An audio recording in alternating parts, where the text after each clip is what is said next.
Hello there guys, what is going on? Daniel Childs back here again for my rational perspective on Luton 2, Chelsea 3. Chelsea do end 2023 with a win away from home.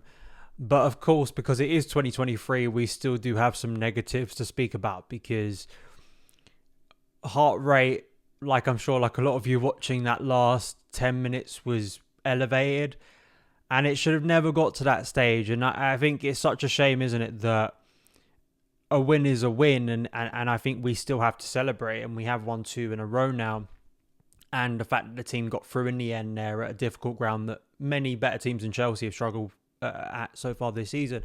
But it's just that game management thing again. And I think it will raise questions around Mauricio Pochettino and his managing of this group of players, because I don't think it's just all about Luton are a difficult team, so that onslaught late on was inevitable. No, we were 3-0 up. The game should have been dead.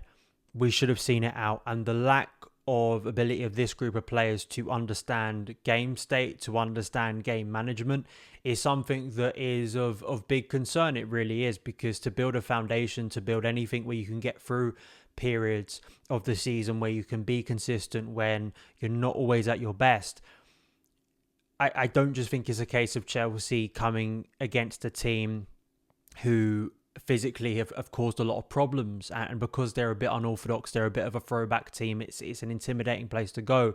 That's why Chelsea had to hang on. And in the end, I think it took the brilliance of Petrovic in goal and a wonderful tackle in the dying seconds by Alfie Gilchrist, who I love so much, to really save these points for Chelsea that should have never been in doubt after the third goal. But we do have a lot of positive things to speak about, naturally, because it is a win. And I feel that, as I say, for 80 minutes of that game, I think Chelsea had done everything I would have wished they would in this game, in the sense that, Chelsea limited Luton to very little, clear looks at goal. We knew, and you have to understand, as I've just said, you do understand that it's not going to be a pleasant game. It's not going to be a nice football, technical, aesthetically pleasing game when you go to Kenilworth Road. This team, apart from the one that we faced back in August that we won against quite comfortably, have very much solidified what type of team they are under Rob Edwards. I think there's a real appreciation of how Luton are going to be able to survive, if they can survive in this league. And it's very much sticking with their core principles with a little bit of flexibility from Rob Edwards. But it's about getting it wide to those wing backs, Doughty, especially on the left. And it's about throwing bodies in the box. It's very simple, but it's about being effective in both boxes. And late on, Chelsea found that out the hard way. But the way Chelsea started the game, I thought was brilliant. Simply because the 2 goals we scored in that first half, in a first half that wasn't littered with big Chelsea chances, were very un-Chelsea-like, where you have 2 attackers who were just ruthless when they needed to be. And that made the key difference and set up, a gap and a lead that Chelsea were then able to protect, or going to try to protect and try and throw away. Firstly, I think Cole Palmer, it's a mistake. But capitalising on mistakes is not something Chelsea do very well. But I thought the way Palmer took that out of his feet and absolutely rifled it into the bottom corner was brilliant. And, Palmer, as we'll see later on in the game, obviously is such an influential player for Chelsea at the moment. And in terms of this season, for him, it was another really nice day to really show that his quality when, maybe my predicted 11, I wouldn't have had him instantly in the starting 11, given that I wanted to see Noni Madueke continue to play. Would you have started Christopher Nkunku again? McCallum Mudryk, of course, scored the other night, but, did come off with a knock. So him coming back into the team and performing as well as he did, I thought was a really good sign. I thought it was a little bit of a surprise to see both Armando Broja and Nicholas Jackson start this game. Now, I think at times that height and physicality made sense. I can't say for certain, though, it worked, because there became a period in the second half. So Chelsea, let's just talk about the Noni Madueke goal, because I thought actually the Noni goal was absolutely terrific. A truly wonderful piece of play all round. Precise, quick, the quick ball that then gets played to Cole Palmer. Cole Palmer turns, integral to Chelsea's play, finds Noni Madueke, And Noni, in the last couple of days, I think has really turned around his season, given he was basically on the fringes of the Chelsea starting 11. Many talks of, Pochettino not really fancying him. And I think the evidence of his team selections so far this season have said as much. And the fact that he takes that out of his feet and had already looked pretty bright on the right side, and then just absolutely smashes it in. And it's not a high quality chance, is it? But it's a moment of individual brilliance, which Chelsea desperately need a lot of the time. And it shows a player willing to try things and a player that looks confident despite not playing a lot of football. I think that's what's so impressive is, other players can come into this situation and maybe be a little bit raw and erratic and not really get up with the speed of the game. They haven't been playing a lot of football. But the fact that Madueke in 2 occasions now has very much taken games by the scruff of the neck, has made a clear impact on them, I think is a brilliant sign. And hopefully solidifies his place in the starting lineup moving forward, because I think he absolutely deserves it. And I also felt, from a defensive point of view, we had come up against set-piece threats, but I thought Thiago Silva, I think, deserves a shout-out today, because he's come under a lot of scrutiny and criticism. I don't think all of it is unfair or invalid, but I thought from a defensive point of view, he always seemed to be first. He always seemed to be commanding his box, and later on in the game, that became even more important. But I thought for the majority of the game, he proved to be the experienced old head that you want Silva to be in these type of situations. And given that a lot of people want to see him just kind of thrown out the team, I thought today was a good occasion for him to show he still has that quality, he still has that know-how, and had to do a lot of defending, right? And I thought across the team, it seemed to be going in that direction. I thought Petrovic was brilliantly commanding at set pieces, something we haven't had from a goalkeeper for a very long time. The number of times they got a corner and it just land in the gloves of Petrovic. I mean, Thibaut Courtois, it feels like that was the last time, or Edouard Mendy when he was at his best. There's a lot of things that Petrovic does that are quite simple but really, really effective, that I think makes him, it looks like he's going to be a good signing for Chelsea, and why he probably should be number one for the rest of the season, barring any injuries to him or massive dips in form. But I think my concern was that Chelsea weren't really offering a lot in the final third. That all changed by a brilliant piece of skill and then pass by Nicholas Jackson, who I thought again today, I spoke about this in yesterday's show, about his all-round centre-forward play. And he actually made some key defensive interceptions late on when Chelsea were getting hit down both flanks, trying to protect the lead in added time.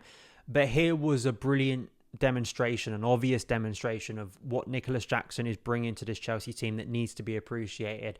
The fact that he was able to turn and then thread a pass brilliantly into the feet of Cole Palmer, and Cole Palmer with a truly extraordinary piece of skill, just poise, delicate, just confident, a player who looks like he's done this 1,000 times before.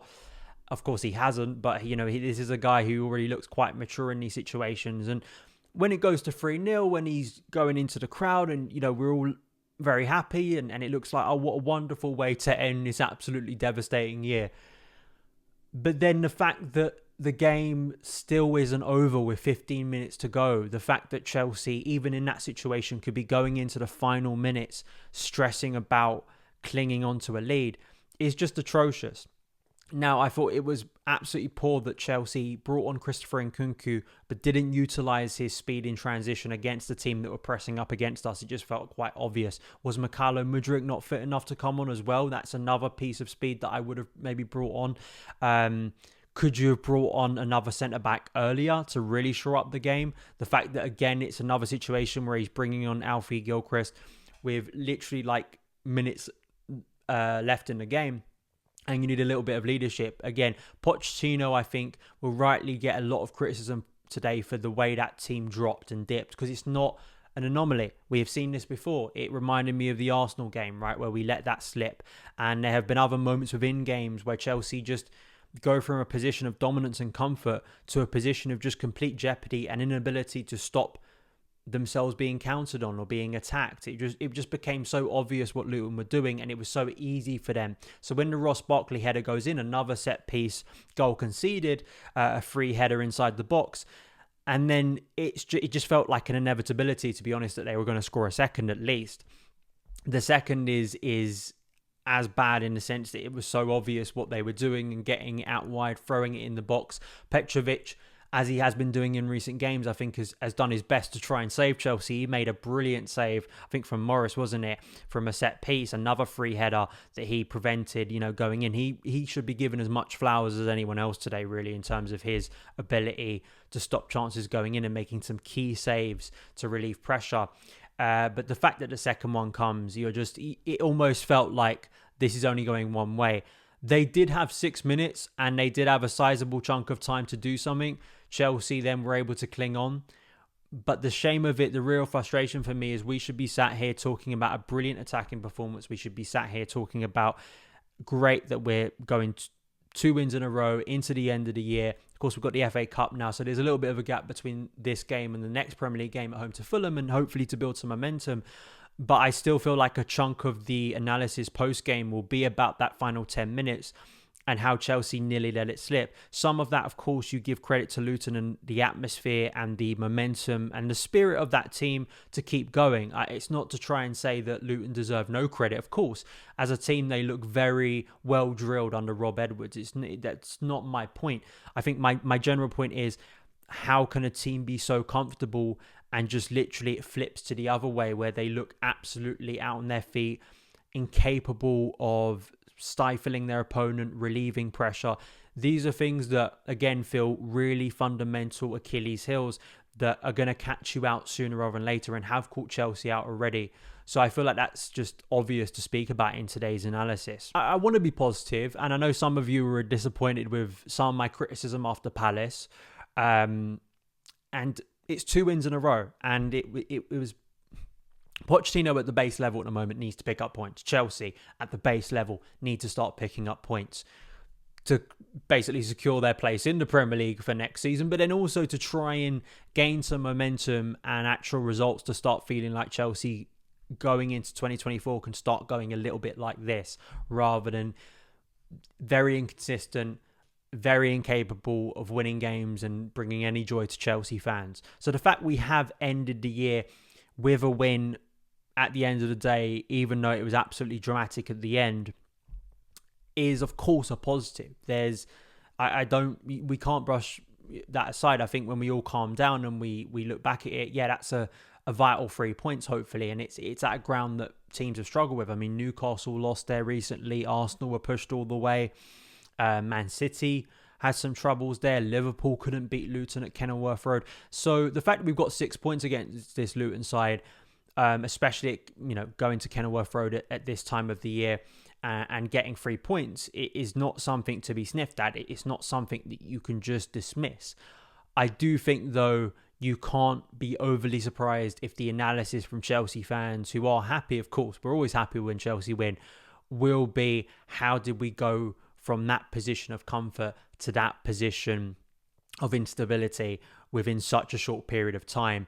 And that experience and know-how and game management, it has been accused of Pochettino already in different situations of being able to change the game and understanding game state. And I don't always think, I spoke about this in yesterday's show, the balance between player responsibility and coach responsibility. There has to be a dynamic where players have to do things themselves, because the coach can only do so much. But there also is a sense of, if this keeps happening, if the coach, their changes from the substitutes bench are not impacting the game, changing the flow of the game, and in a case here, we're 3-0 up, completely it goes the opposite direction, is something, and we're seeing a repetition of goals being conceded from set pieces and physicality, Chelsea lacking that inside the 6-yard box when they're defending. I don't think that's an unfair analysis. If it ended 3-1, if it ended 3-0, we wouldn't be speaking about this, but we have to speak about what we saw in front of us. And I don't think any Chelsea fan walked into that, game, or walked into that final at least 5-6 minutes with any comfort or a lack of concern about how we got to this situation. So I try and be positive, but I also try and be constructive, and I try to look at things in a wider perspective, because those things are not things that you can just do on a regular basis and get away with. If Chelsea continue to have those lapses, I think more often than not, we will be punished for them, which then in turn, how do we progress as a team? But we have ended 2023 with a win. Happy days. I hope you have a wonderful new year. And hopefully Chelsea can make 2024 miles and miles and miles better, because this has been an atrocious year. So at least we ended with a win. And also to see the brilliance of Cole Palmer. What a wonderful talent. And it really looks like Chelsea have made such a shrewd signing with that player. And I'm excited to see what he can do moving into 2024 and continues to be an integral Chelsea player. So those are my thoughts. If you did enjoy this show, please do hit the subscribe button. Please hit the like button as well. Share this video around with fellow Chelsea fans to get more people involved in the community. You can follow me across the socials at SonOfChelsea. As I say, have a great, happy new year, and I will see you again very soon. All the best.